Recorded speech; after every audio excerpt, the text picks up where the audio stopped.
Ini adalah 50 gram gold bar public gold. Harganya sekarang lebih kurang RM25,000 dengan ketulinan 999, iaitu emas tulen yang diiktiraf di seluruh dunia. Ramai orang ingat hanya yang bergaji besar saja mampu memiliki emas sebesar ini. Tapi sebenarnya ada dua cara mudah untuk memilikinya. Cara kedua adalah kaedah yang lebih mampu bagi yang mula berkerjaya.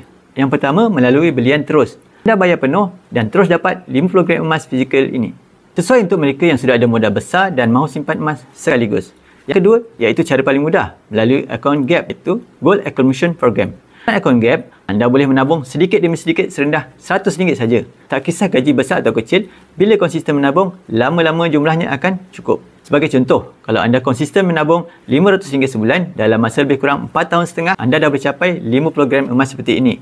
Kalau mampu gandakan kepada RM1,000 sebulan, tempohnya jadi separuh, sekitar 2 tahun lebih saja. Kaedah ini sangat fleksibel, sesuai untuk anak muda, orang yang baru bekerja, malah sesiapa sahaja yang nak bina simpanan jangka panjang. Daripada duit habis begitu saja untuk perkara yang cepat susut nilainya, lebih baik kita tukarkan kepada emas yang nilainya kekal. Dan emas, anda bukan sekadar menyimpan, tapi juga melindungi nilai duit daripada inflasi.